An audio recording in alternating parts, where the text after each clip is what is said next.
I've always considered myself a rational person. As a neurologist, I rely on science and empirical evidence. Yet, nothing could have prepared me for the night I discovered the phantom ward at St. Benedict's Hospital. It all began when I stumbled upon an old blueprint while cleaning out my office. The blueprint revealed a section of the hospital I had never seen before, a forgotten ward hidden deep in the basement, sealed off from the rest of the building. My curiosity piqued. I mentioned it to my colleagues over lunch. Dr. Stevens, our chief surgeon, paled at the mention of it.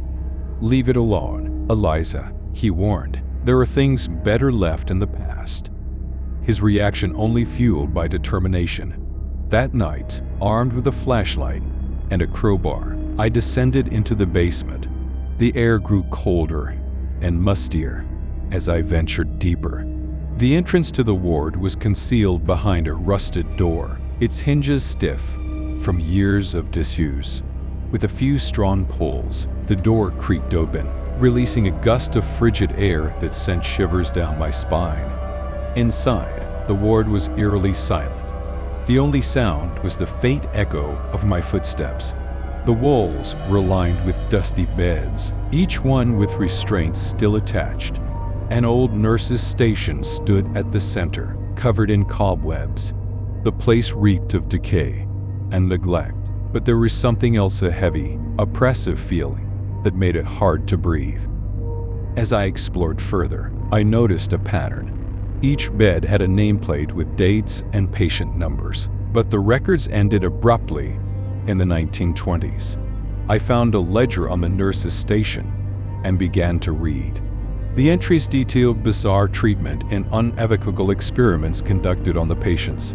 My heart pounded as I realized the extent of the horrors that had taken place here. A sudden noise made me jump. I spun around, flashlight in hand, but saw nothing. Just as I was about to dismiss it as my imagination, I heard it again. A faint whisper, almost like a child's cry. The beam of my flashlight flickered, and I felt an icy hand graze my arm. I froze, fear paralyzing me. "Help us," a voice whispered, so close it felt as though someone was speaking directly into my ear. I turned, and there she was, a little girl in a tattered hospital gown, her eyes hollow and haunting. She reached out to me, her expression one of sorrow and desperation. Before I could react, she vanished, leaving me breathless and trembling. I raced out of the ward, the oppressive feeling intensifying with every step. Back in my office, I locked the door and tried to calm my racing heart. The rational part of me insisted that it was just my mind playing tricks, but the fear I felt was all too real. Unable to shake the experience, I began researching the history of the ward. I discovered that it had been used for experimental treatments on mentally ill children in the early 20th century. The experiments were brutal and inhumane, leading to the deaths of many young patients. The ward was shut down and sealed off after a series of unexplained incidents and deaths among the staff. Driven by a need for answers, I enlisted the help of Dr. Stevens and Dr. Powell, a psychiatrist with a keen interest in the paranormal. We decided to conduct a thorough investigation of the ward. Equipped with recording devices, cameras, and other tools, we returned to the basement. As we entered the ward, the temperature dropped drastically. Our breaths became visible in the cold air, and the oppressive feeling returned, heavier than before. We set up our equipment and began our investigation. Hours passed with no significant findings, just an eerie silence and the occasional whisper. It was around midnight when things took a turn for the worse. The monitors started glitching, displaying static and ghostly figures. The whispers grew louder, turning into agonized cries. Shadows moved in the corners of the room, and the temperature continued to plummet. Suddenly, the bed in the center of the room began to shake violently. The restraint snapped open as if an invisible force was trying to break free. Dr. Stevens shouted in pain as deep scratches appeared on his arms, and Dr. Patel collapsed to the floor. gasping for breath. "Help us," the voices cried, growing louder and more desperate. In a moment of clarity, I realized that the spirits of the children were trapped in the ward, unable to find peace. The experiments had left them tormented and vengeful. Desperate to help them, I searched through the ledger, hoping to find some clue that could set them free. Among the pages, I found a final entry from the head nurse, detailing the ritual used to seal the ward. It required reversing the process to release the trapped spirits. With no time to waste, I gathered the necessary items and began the ritual. As I chanted the incantations, the air grew colder and the cries intensified. The room shook and the shadows closed in around us. Just when I thought we wouldn't make it, a blinding light filled the room. The cries ceased, replaced by a deafening silence. The oppressive feeling lifted and the temperature slowly returned to normal. Exhausted, we made our way back to the main hospital. Dr. Stevens and Dr. Patel were shaken, but otherwise unharmed. The next day, we reported our findings to the hospital administration. They were skeptical, but agreed to keep the ward sealed permanently. In the weeks that followed, the hospital seemed to return to normal. Yet, I couldn't shake the feeling that something had changed within me. The experience left a scar on my soul, a constant reminder of the horrors I had witnessed. I still work at Est Benedict's, but I avoid the basement. The phantom ward remains sealed, a dark secret hidden away. Sometimes, late at night, I hear faint whispers echoing through the halls, and I wonder if the spirits have truly found peace, or if they are still waiting for someone to finally set them free.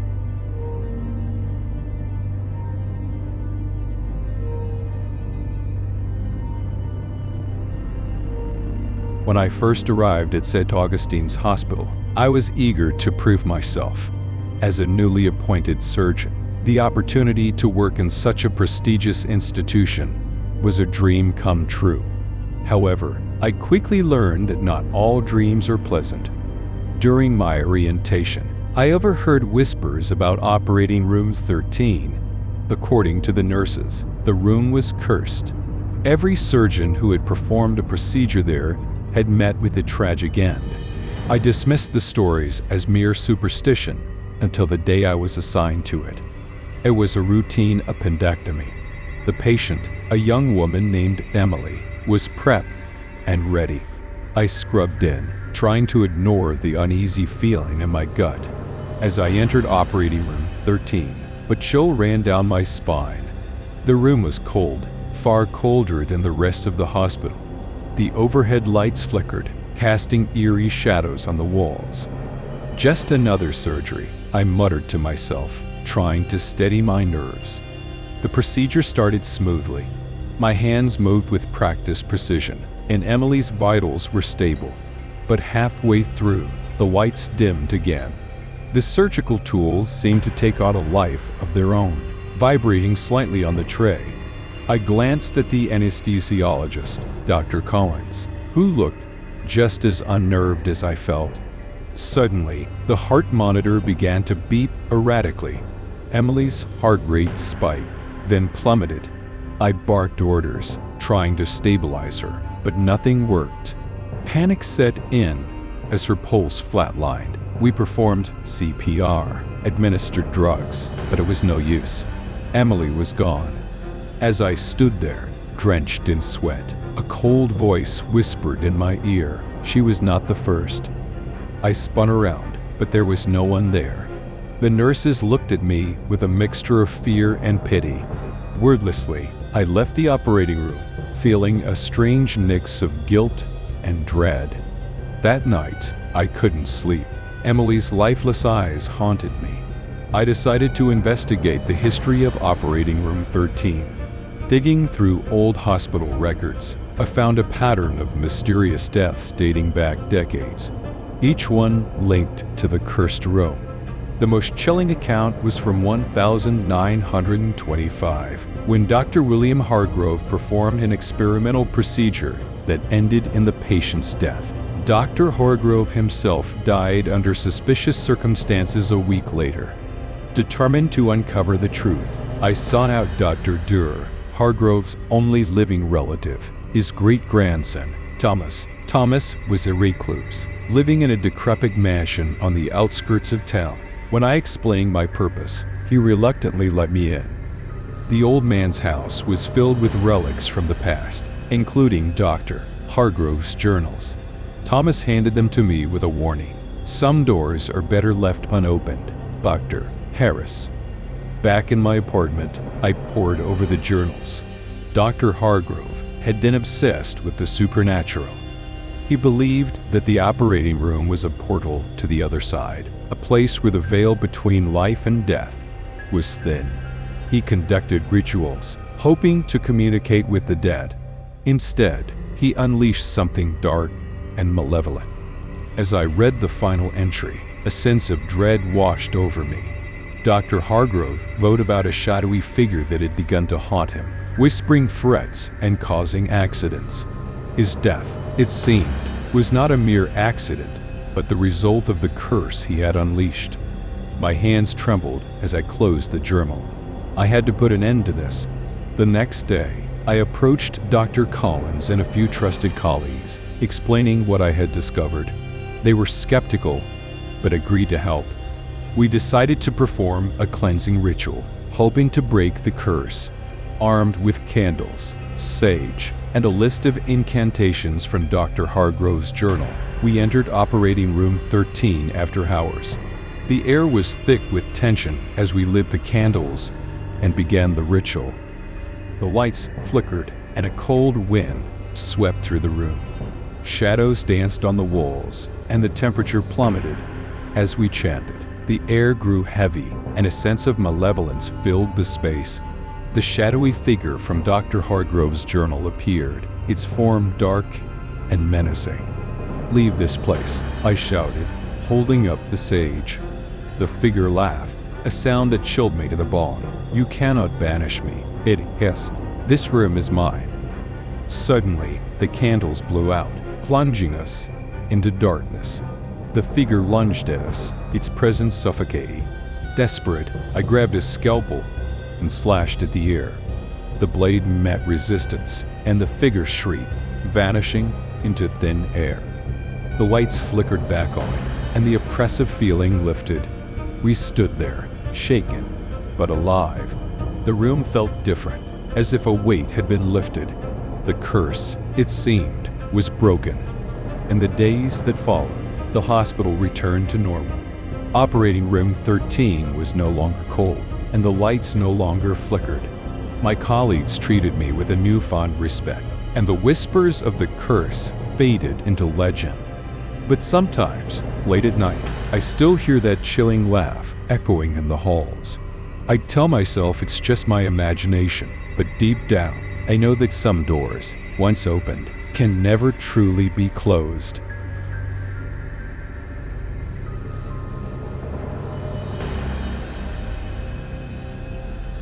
When I first took the night shift at St. Joseph's Hospital, I was eager to prove myself.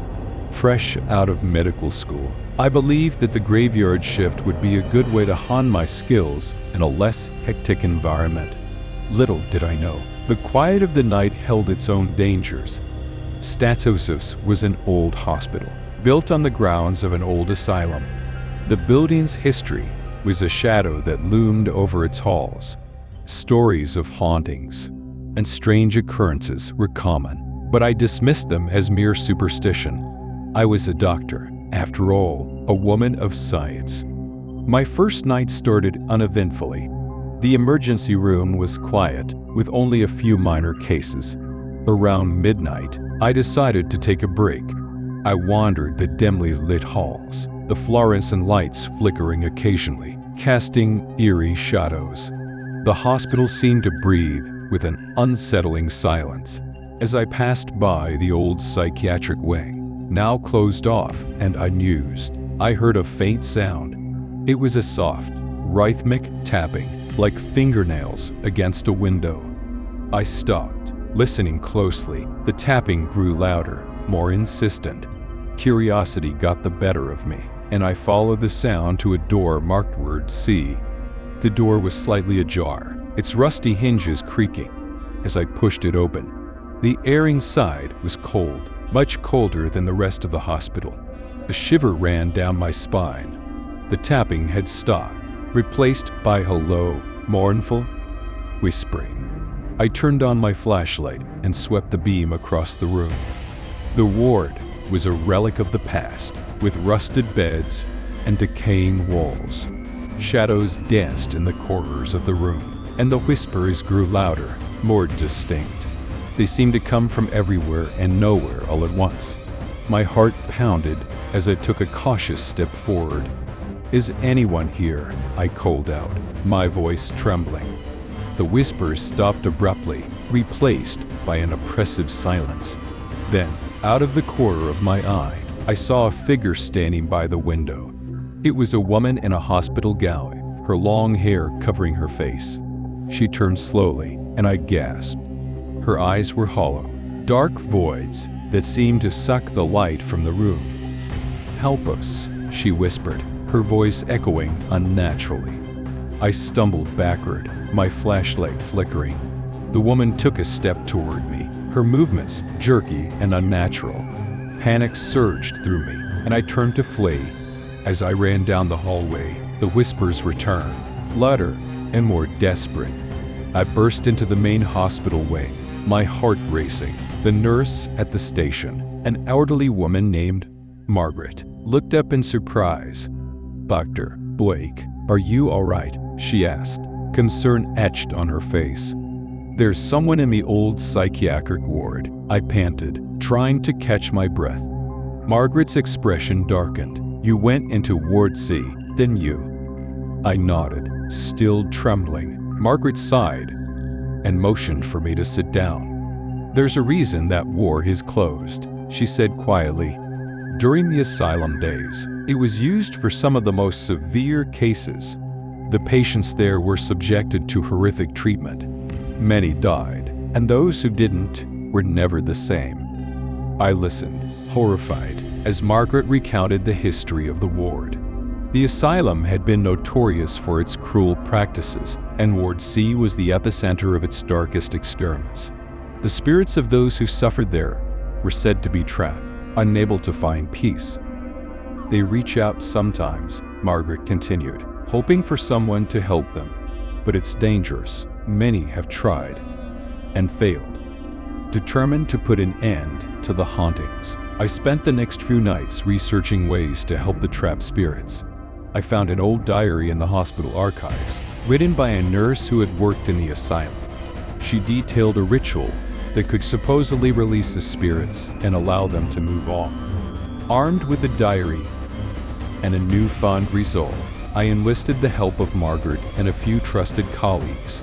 We gathered in Ward C one night, prepared to perform the ritual. The air was thick with tension as we set up candles and recited the incantations from the diary.